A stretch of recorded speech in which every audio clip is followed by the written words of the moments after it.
Hoy hablaremos íntimamente con Mayarlet Rendón, una de las hijas del paramilitar y narcotraficante más buscado del país después de Pablo Escobar en su momento, Daniel Rendón Herrera, alias Don Mario, quien se encuentra extraditado en los Estados Unidos donde cumplió una condena de 35 años de prisión.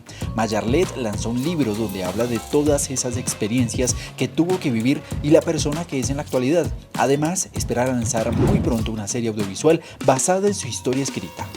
Bueno, hoy tengo una invitada que sin duda nos va a contar una historia, impactante, por decirlo así, porque es algo que le ha pasado naturalmente a ella, no es una historia ficticia, sino es algo que ella misma escribió. Mayarlet Rendón, ¿cómo estás? Muy bien, sí, por supuesto, es una historia basada en hechos reales, se trata de mi vida, pero no es una bibliografía.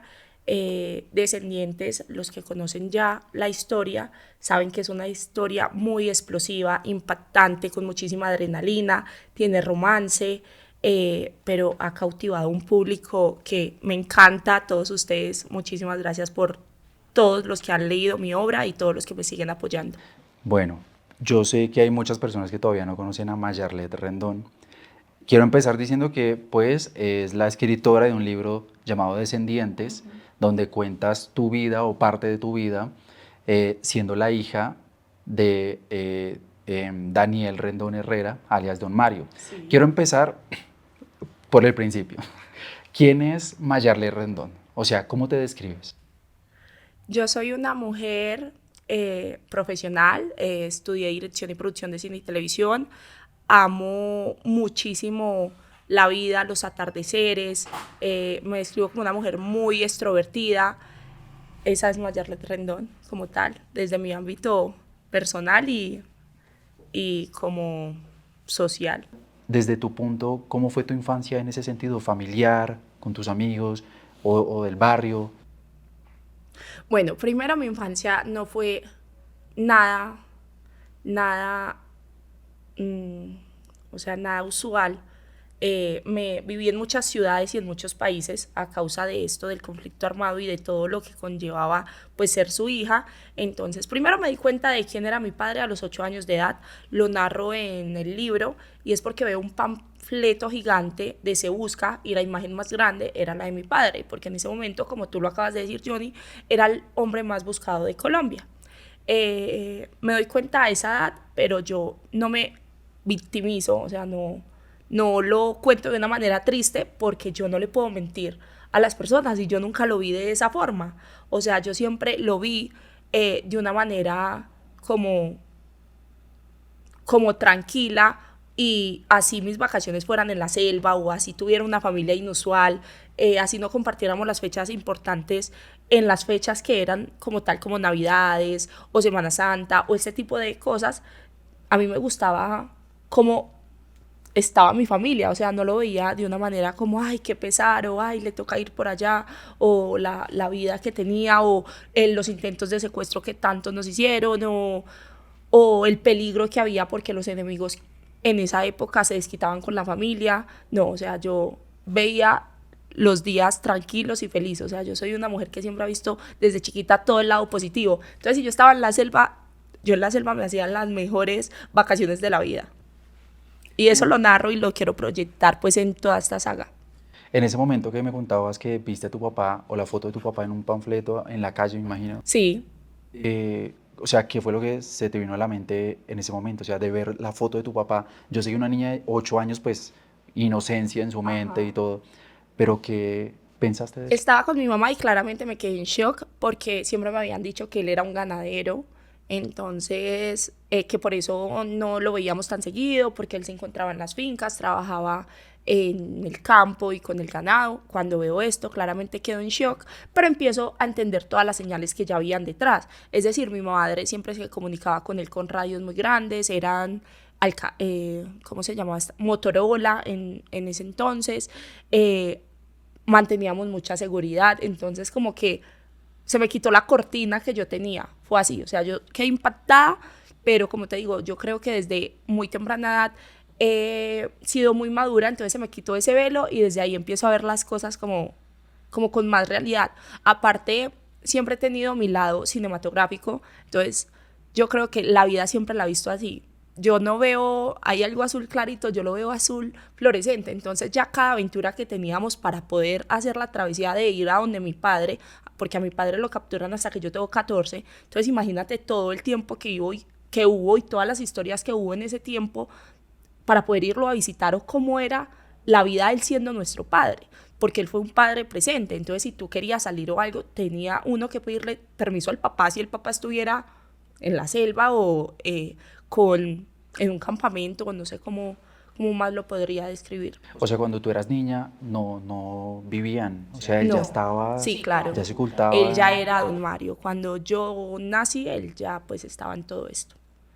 o sea que nunca tuviste a tu papá como tal en tu casa. No, nunca estuvo presente físicamente, pero siempre fue un padre presente en comunicación. Se hablaban. En comunicación y en consejos, porque no es lo mismo tú tener un padre presente, pero que tu padre no sepa nada de tu vida. O sea, no, nuestro papá siempre estuvo constante en consejos, en cómo estás, en cariño, me hago entender. O sea, un padre totalmente amoroso, lindo, que aconsejaba, pero pues no vivía con nosotras por obvias razones. ¿Cuál es el mejor recuerdo que tienes de tu infancia? Y el peor. Ay, es que peores hay varios. Pero el mejor recuerdo de mi infancia, sin duda, fue cuando fuimos al Paraíso, que es un árbol gigante que quedaba por los llanos orientales en Villavicencio, y vimos un atardecer mágico y habían pájaros de muchísimos colores, y él nos llevó a ese lugar. Él nos dejó en un carro y nos dijo bienvenidas al Paraíso, y es algo que a mí nunca se me va a olvidar. Incluso muchas veces quise tatuármelo, pero me dan tanto miedo los tatuajes que dije como no, nunca me lo va a tatuar, queda en mi memoria, pero era un lugar asombroso. Yo creo que fue esos días que digo que es mi mejor recuerdo porque mi mamá estaba bien de salud, mi padre estaba contento, mi padre estaba joven. Yo ahora creo que los recuerdos que tengo de mi papá, pues ya uno le cambian y son los del noticiero, él como ya se encuentra físicamente, así él todavía pues tenga menos de 60 años, pues los recuerdos del Paraíso, mi padre tenía 30 y algo. Entonces era un hombre así hermoso para mí. Mi mamá también se veía muy linda, muy feliz, mis hermanas. Fue, yo creo que el mejor recuerdo que tuve de infancia. ¿Y con tu mamá? ¿Qué relación tenías con tu mamá? ¿También era así muy cercana? Sí, con mi mamá fue muy cercana, todo el tiempo. Mi mamá fue la mejor mamá del mundo. Mi madre pues se encuentra en el cielo, pero fue la mejor mamá del mundo. Después de que mi mamá fallece, que es por cáncer, pues yo ya estaba grande. Eso fue hace aproximadamente 3 años. Entonces pues yo ya estaba grande, pero fue algo que sí me marcó más en mi vida. He tenido muchas muertes presentes. En el libro cuento también la muerte de mi mejor amiga. Entonces he tenido muchas muertes presentes en todo el largo de esta historia, pero la de mi mamá claramente fue la más impactante. ¿Tú sentiste en algún momento que tu mamá se había afectado por esto que hacía tu papá, a lo que se dedicaba? Yo creo que mi mamá estaba era cansada. Eso era lo que siempre nos decía. Estoy cansada de mudarme, estoy cansada o sea, llegamos a vivir a un nuevo lugar y ella ya ni quería poner cortinas porque decía, ay, ¿para qué si nos vamos a mudar en 6 o 8 meses? Uno no sabe. Entonces ya no, ella era muy agotada. Imagínate si yo tuve esta vida, pues en la corta edad que tengo, mi madre que lo acompañó desde los 18 años hasta todo el proceso, hasta el proceso también de ya en la cárcel, las visitas. Mi mamá estaba muy cansada, muy agotada. Y más grandecita, en tu época de colegio, empezando por preguntar si ibas a colegio físicamente, porque me imagino que en ese momento, pues, el tema de los atentados y lo que me contabas. Sí, iba a colegios físicamente porque mi mamá era súper estricta. Entonces, sí, nos mudamos, ejemplo, a Santa Marta, entonces nos matriculaba en el colegio, como fuera.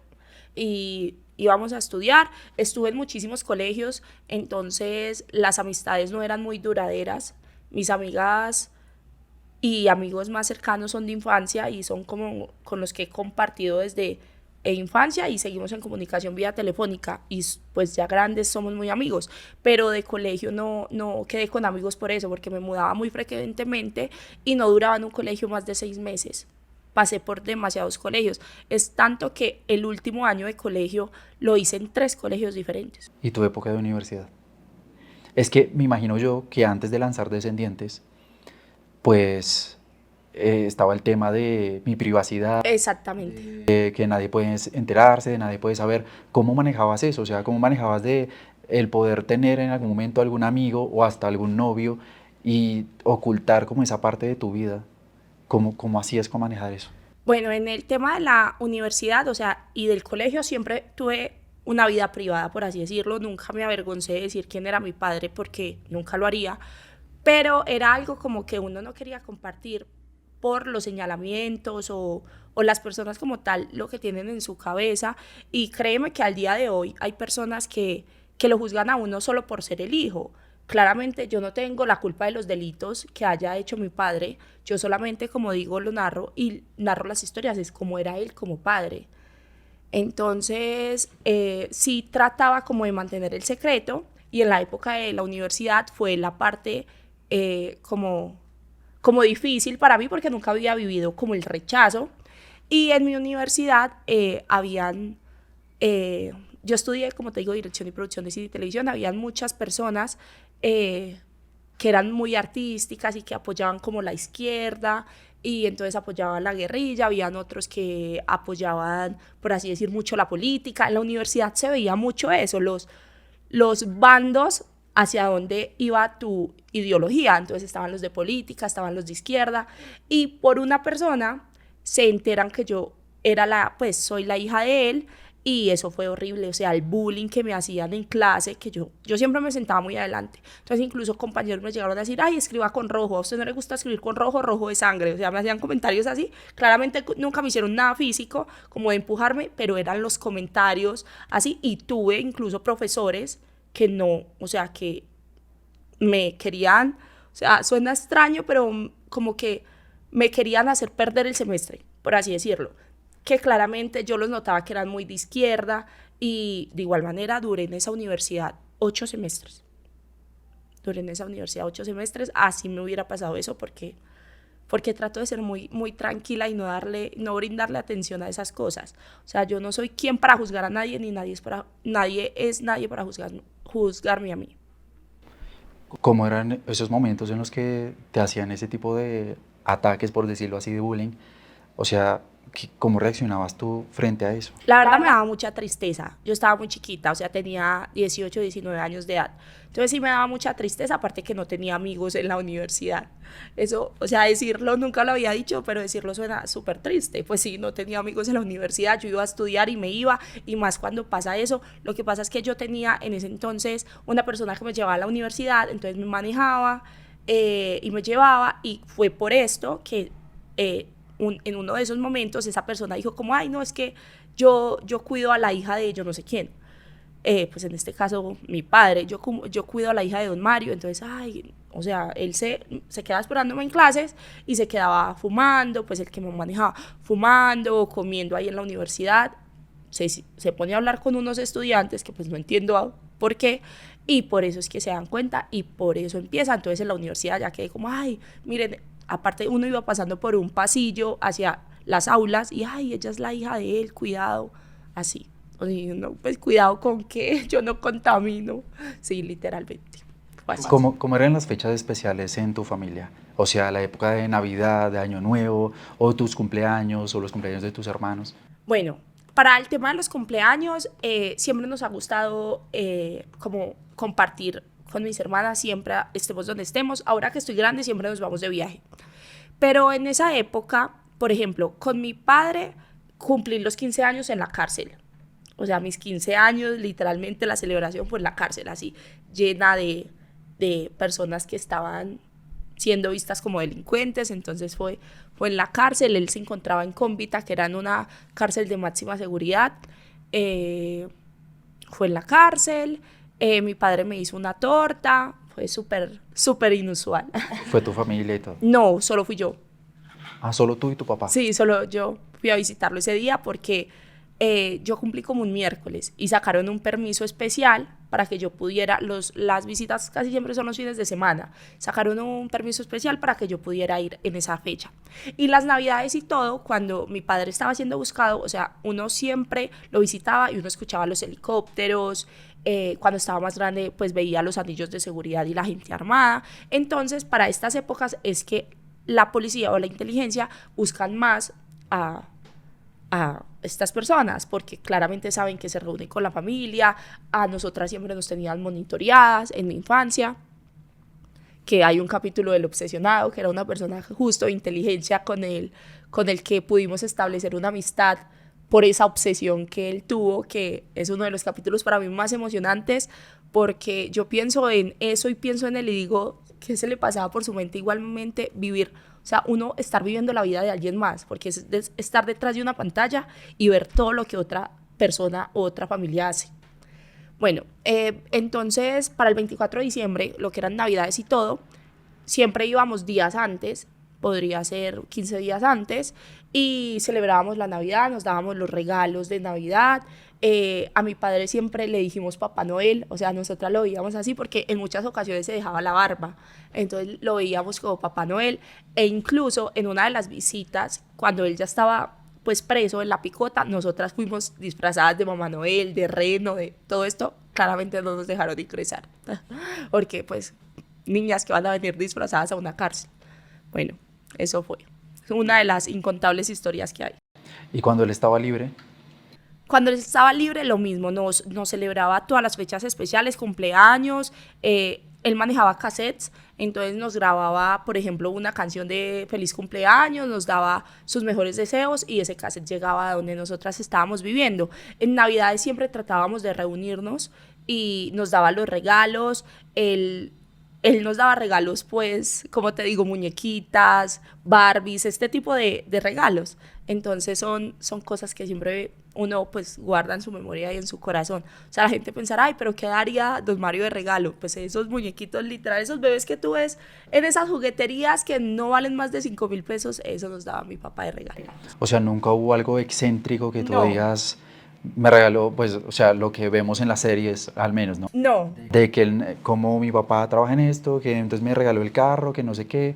Él nunca era así de excéntrico. no, yo quiero aclarar algo, y es algo que yo lo puedo decir con propiedad porque me he dado cuenta, y es que es muy diferente los hijos de los paramilitares a los hijos de los narcotraficantes. Es totalmente diferente. Mi padre siempre fue un hombre muy sencillo, y mi padre, pues la mentalidad de mi padre era otra, absolutamente toda. Otra, ¿qué pasa?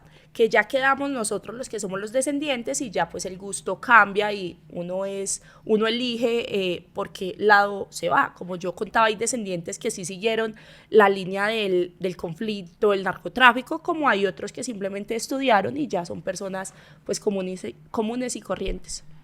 Pero tu padre también hacía trabajos de narcotráfico. Mi padre está acusado por narcotráfico, pero él dice, porque claramente pues esto lo dice es el juez y los abogados y él, te puedo decir yo, él dice que él nunca hizo narcotráfico en su vida, solo hizo paramilitarismo. Porque tengo entendido que ahorita está extraditado en Sí. Estados Unidos porque una juez en Nueva York lo culpó de narcotráfico a 35 años de prisión. Exactamente, eso fue el año pasado. Yo incluso estaba en un aeropuerto cuando eso, ay, lloré tanto en ese avión, la gente me decía, ¿qué le pasa? Y yo no. Yo lloré mucho ese día porque claramente no es lo mismo que a ti te digan, no, lo condenaron a 10, 20 años, a 35 años de prisión.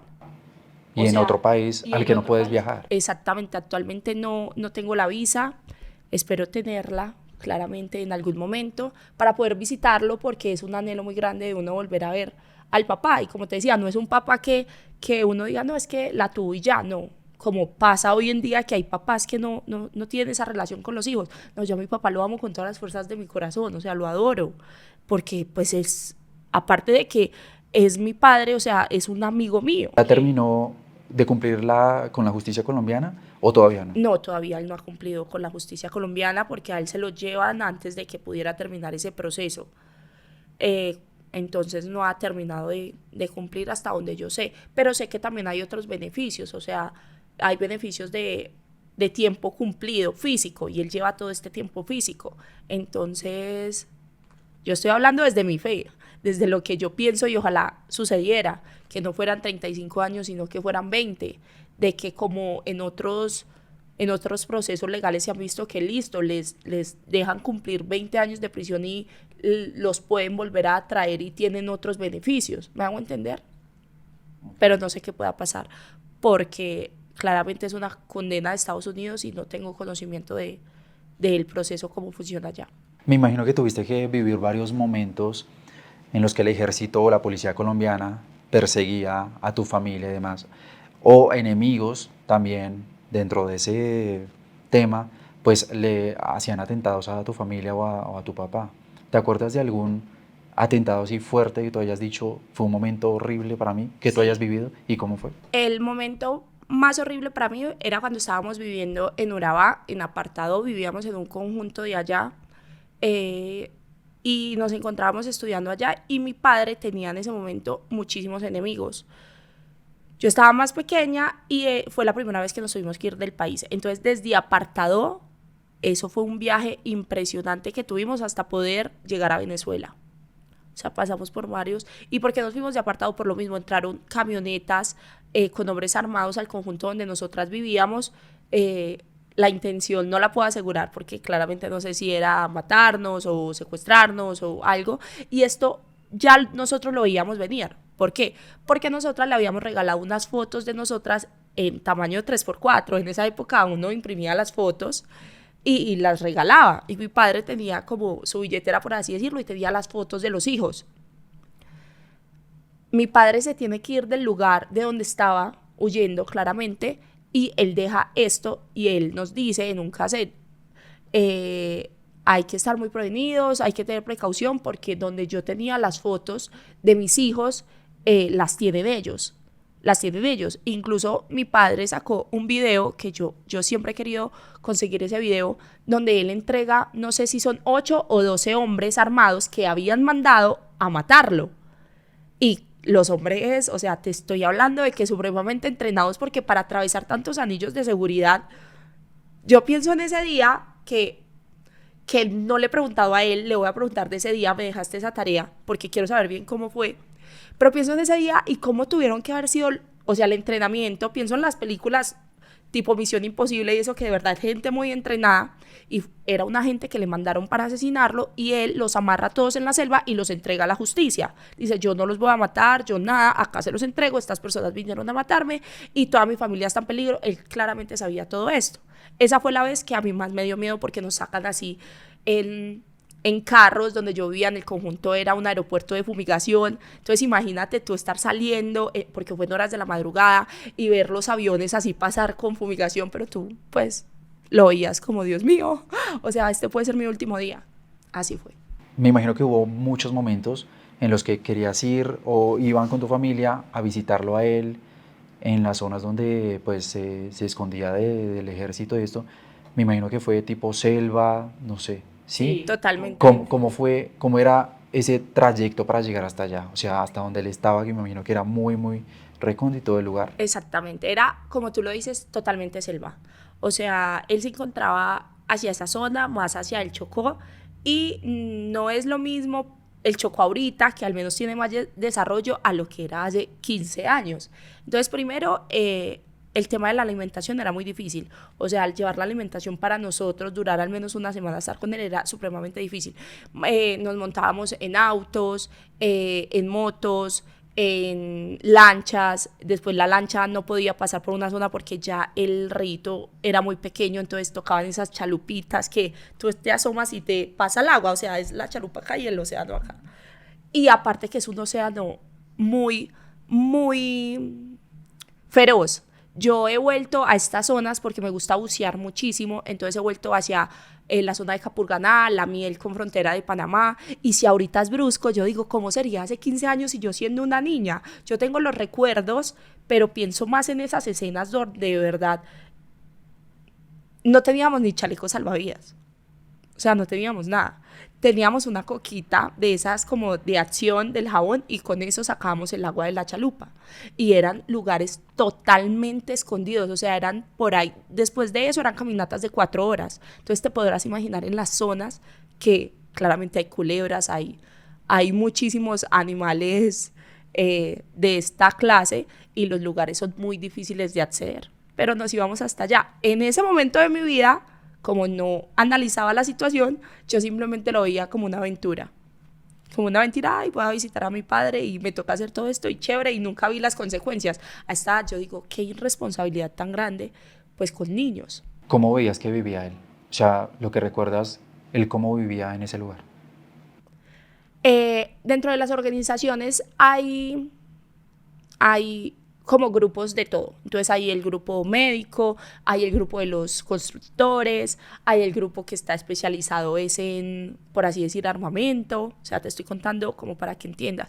Entonces siempre los lugares en los que estaba eran muy amplios, muy limpios, muy bien construidos, casas con 3 cuartos, baños, o sea, propiedades muy bonitas y paisajes hermosos. O sea, la verdad es que todos eran muy acogedores, amplios. Esa última vez que hablaron así físicamente, ¿de qué hablaron? ¿Y en qué momento fue? La última vez que hablamos, él se encontraba en la picota, fue pues la última vez que lo vi, lo abracé y lloramos todos porque no sabíamos si lo íbamos a volver a ver y como te digo, mira, pues es el día que yo no lo he vuelto a ver. Entonces hablamos de su vida y que todo iba a estar bien y que él era una persona muy fuerte. Y lloramos, estuvimos muy tristes ese día. En el momento en que decidiste escribir Descendientes, o sea, que se te ocurrió la idea, ¿se lo contaste a tu papá y él qué opinión te dio de eso? De que fueras a contar parte de tu vida en un libro que iba a ser público. Claro, me dijo que en lo que yo quisiera desempeñarme, que fuera la mejor.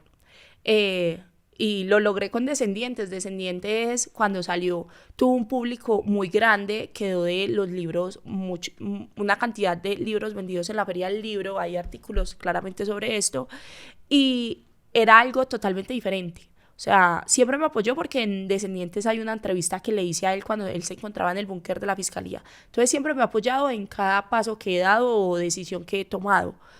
Pero nunca tuvo inconveniente de que yo escribiera Descendientes. Aparte, hemos hablado claramente mucho de mi padre porque eso es lo que te has enfocado, pero Descendientes no trata de mi padre, sino de lo que yo vivía siendo su hija y de lo que otros descendientes vivían siendo hijos de narcotraficantes del cartel de Cali, de políticos con muchísimo poder en Colombia, todo esto. Entonces, por eso fue lo diferente de esta historia, porque esto no es un cliché que hay, que vamos a hablar de lo mismo, de cómo fue el narcotráfico, la guerra, qué hicieron, qué comandante era. No, esto es totalmente diferente porque ya trata desde la descendencia de todos estos personajes y qué pasa después, porque siempre las historias quedan como, ay, lo capturan y qué, pero qué pasa después de todo eso, o cómo se vivió todo ese proceso las demás personas. ¿No te dio en algún momento no pensaste como, o no te dio la sensación de miedo, tal vez, porque pues sabemos que pueden haber todavía muchos enemigos o muchas personas que tengan como un resentimiento o algo? ¿Nunca te dio temor el hecho de hacer público tu historia en ese sentido? Cuando saqué Descendientes yo me encontraba en la universidad y nunca me dio miedo porque yo pienso que mi padre al día de hoy ya no tiene enemigos. O sea, han pasado muchísimos años. O sea, después de mi padre queda Otoniel, después de Otoniel ya queda pues el que está en estos momentos siendo el hombre más buscado, entonces ya pasó pues un proceso muy largo, estamos hablando de un proceso de 15 años, entonces no tenía miedo. Y Descendiente se me ocurre en la universidad porque estábamos hablando de guiones para hacer y yo empiezo a hablar como de un grupo de personas tratando de describirme a mí lo que yo vivía ocultamente y otros compañeros y yo empecé a narrar la historia y me dicen, no, pues qué historia tan brutal, o sea, de verdad esto le pasaría a todos estos personajes, o sea, ellos pensando que era ficción, pero era mi vida. Entonces yo dije, no, voy a esperar y después de eso decido sacar mi primer libro porque Descendientes es una saga, o sea, pasan demasiados acontecimientos que tú me ves hoy una mujer muy tranquila, muy enfocada en lo que ya estudié y todo, pero en mi infancia y mi adolescencia no fue así. O sea, yo también tuve muchísimos momentos que no los hubiera vivido claramente si no hubiera sido la hija de Daniel Rendón. ¿Qué tipo de comentarios has recibido en redes sociales, en tus redes acerca del libro, acerca de o sea, desde la publicación? Primero que es un libro muy práctico de leer, era lo que yo intenté porque yo sé que todavía existen muchas personas que no le tienen el amor a la lectura. Entonces los comentarios, la mayoría fueron demasiado buenos. Solo tuve unos comentarios malos que fue con una prensa que me hicieron y esa prensa tenía, como te digo, tenía un público muy agresivo. Entonces sí me hicieron comentarios muy malos, pero a mí, no a la obra. De la obra siempre han dicho que es muy interesante, es muy práctica de leer, que quieren saber qué va a pasar porque como quedan continuará. Entonces siempre todos los puntos han sido muy positivos. Pero cuando me hicieron una prensa a mí, literalmente, o sea, me destruyeron. Un medio No, tradicional o algo sí, así. un medio que hizo, pues, pero el medio hizo la prensa bonita hacia mí, o sea, literalmente, ah, ella es Mayarlet Rendón, hija de don Mario, escribió su primera obra Descendientes, y ya los comentarios es, claro, haciendo famoso a alguien del conflicto, gastándose la plata de todos las víctimas o cosas así. Yo, pues, o sea, no es así, pero respeto tu opinión. Literalmente, esa fue la única vez que leí comentarios malos. ¿Qué crees que te hizo falta escribir en este primer libro? Yo creo que me, yo creo que me hizo falta más escribir partes de mi historia, porque la parte de mi historia se llama La Casa del Árbol, y justo era por eso, porque uno de los escondites de mi padre era una casa en un árbol gigante que desde arriba no se veía absolutamente nada. Y pienso que me faltó muchísimo, pero lo voy a desarrollar más para podérselos tener completo para la segunda parte. Sé que ahorita estás en un proyecto de pasar este libro al audiovisual, a pasarlo a hacer como un trabajo tipo serie. Uh-huh. Me imagino que viste Griselda Blanco, que ha sido como la más comentada actualmente. Uh-huh. O sea, ¿piensas cómo hacer un trabajo de este tipo? O sea, ¿tú te ves también en este sentido como en la actuación o estás completamente metida en la historia nada más y nada que ver con la actuación?